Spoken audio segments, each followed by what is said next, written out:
Okay, you know we're all about being positive here, especially when it comes to our Detroit Lions. And quite frankly, they've given us a lot to be positive about. When we started this channel, the Lions were just in the beginning of a season that was nasty. I think our first six, I don't know what it would be, the first 3 months starting this channel, the Lions went like 1-10-1 or 1-11-1. It was rough, okay? But we always saw the positive in things, and the Lions absolutely turned it around. And it has been a ton of fun the last 2.5 seasons. So, we talk about that, but at the same time, we have to have some realistic stuff and some interesting things. And I think the Detroit Lions just got dealt on the same day a double dose of bad news. We've talked about double dose of good news on this channel a lot. It's one of our favorite things to talk about. But when things aren't good, they aren't good too. And when you get to know this team and you get to know the tendencies of the Lions, you understand where areas can be beneficial and where they can be bad. So we're going to go with the obvious one. And that's Adam Schefter's reporting that he thinks Jordan Love is going to be playing against the Detroit Lions. So first is that they get their starting quarterback. Don't worry, I will turn this positive in the back half of the video. But first we have to get through the bad news. All right, Schefter said he came out better in testing than I think everybody hoped he would. They're saying day to day. The game is backed up against their bye week. So if they didn't play them and they went with Malik Willis, again, that would give Jordan Love 2 weeks rest. But I believe he's going to play on Sunday. I believe he'll be out there. He added saying that this is a guess. It's not an official report. However, this was earlier, and then what we found, this was yesterday, Schefter reporting this, and just like Shefty, he always seems to be a fortune teller, Jordan Love was limited, and he actually started practicing today. So today he started practicing. That is bad news number one. I think Malik Willis presents all of his own version of problems, and I understand that, but Jordan Love is a bigger problem. Even if Jordan Love doesn't play, we are now stuck in a situation where we have to prepare for two entirely different offenses. This offense runs completely different under Malik Willis than it does under Jordan Love. Under Jordan Love, it's more of a drop back, traditional West Coast style offense, whereas with Willis, it's a more multiple running attack. We're going to throw less. I mean, it's entirely different. It's entirely different. So the Detroit Lions are going to have to scheme up and plan for two separate type of offenses. That's not easy to do. Whereas, honestly, just 2 days ago, you probably are assuming Jordan Love's not even playing. Then you're thinking, oh, maybe he is going to play. And then all of a sudden, halfway through your week of practice, you already got the Wednesday practice in. You've already planned for Thursday, and you get this news that he practiced after you're done with your practice. That's rough. All right. Bad news number 2. I know this is going to sound dumb, but it's going to go with the theme that we've had in the past. Can Jared Goff play in the elements?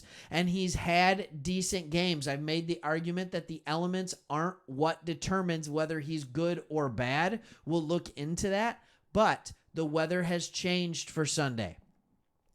It went from, it's going to be a nice day, mid to high 50s and partly cloudy, to, okay, we're playing, it's going to be 53 degrees as the high. During the game, it's going to be probably low, like 50, 51 toward the end of the game, and there's a really good chance that the rain will start when the game is going and will get heavier and heavier. So it's going to be a rain game. Now, I think this could also be good news, right? So it's going to hurt Jared Goff, but it also is going to make it a battle of who can run the ball better. And we have the better offensive line.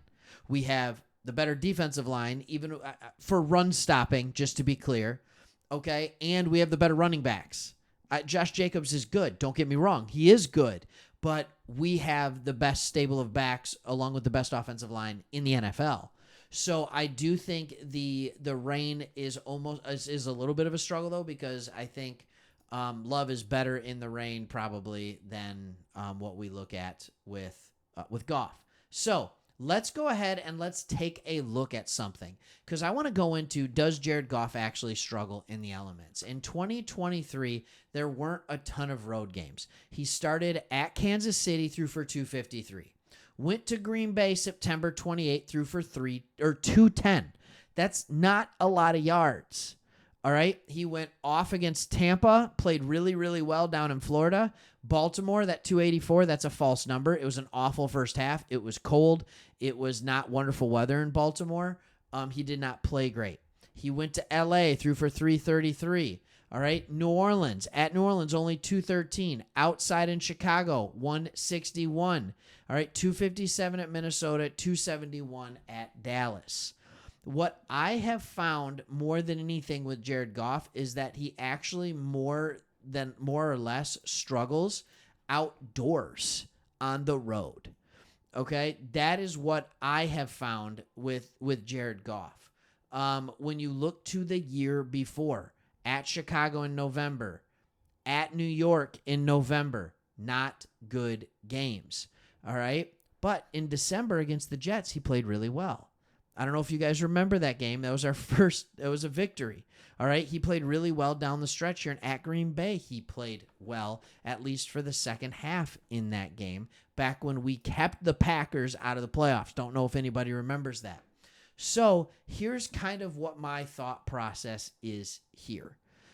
This game already presents a problem without Hutchinson. If you give Jordan Love a lot of time to throw with all the weapons that he has across the board, you are going to struggle to find ways to win. That's just the way it goes. And the defense is going to be there. So here's the type of game that I'm thinking it's going to need to be if we're going to win. It's going to be a game where Green Bay moves the ball from 20 to 20 pretty easily throughout the day. Without Hutchinson, it's going to be very similar to what we did in the playoffs, right? And even before the playoffs last year. All right, I want to give you a reminder of what happened before the playoffs last year. We were winning games, but it doesn't mean that we were doing it. It was in a very weird way. We played Minnesota twice toward the end of the year, and if you'll remember, backup quarterbacks threw for a ton of yards on us. Then in the postseason, we go to LA. Stafford throws the ball over the field, but we stop them, and they only get 23 points because when they get to the red zone, it's field goals or turnovers. Tampa Bay, same thing. Gave up a ton of yards to Baker Mayfield and Mike Evans, but ends up in a 31-23 victory. So our style and the way in which we have won last year was make them one-dimensional. Stop the run, allow them to throw the ball over the field, stop them in the red zone, and hope you create turnovers and trust that your top 2 or 3 offense in the NFL will score enough points to win. That's what it was. It worked against LA in the playoffs. It works against Tampa in the playoffs. And then we couldn't finish it out against the 49ers, who ended up scoring 34 on us. Don't get me started on that game. That is the type of game that I think we need to win against Green Bay. So here are the key things. Can our offense be as efficient in the elements? Does that slow us down?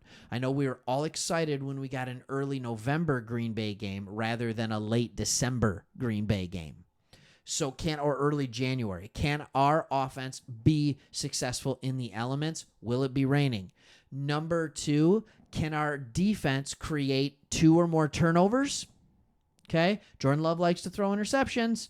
Can our defense create 2 or more turnovers? And can we hold them to field goals more often than touchdowns? That is going to be the thing, because I think there's going to be a lot of yards. We give up over 400 yards to the Tennessee Titans. Part of that's because they had a ton of time and they had a lot of field to go, but they did throw the ball a lot and they did get yards. Pollard was fairly effective as well. All right, we are in a new world of what this defense looks like with all the injuries on the edge. So that's my thoughts. I do think it was bad news. But at the same time, I think we're good enough to overcome it. But this is a really hard game to win. To go on the road in the division against the Packers in the elements. Sure, it's not the frozen tundra, but it's still absolutely in the elements. Go in and get a win. It would be a really great win for the team. All right, thanks for watching. See you on the next one. And, hey, go Lions. Hey, this is it. We take a commanding lead of the NFC North if we can find a way to win this game. All right, see you.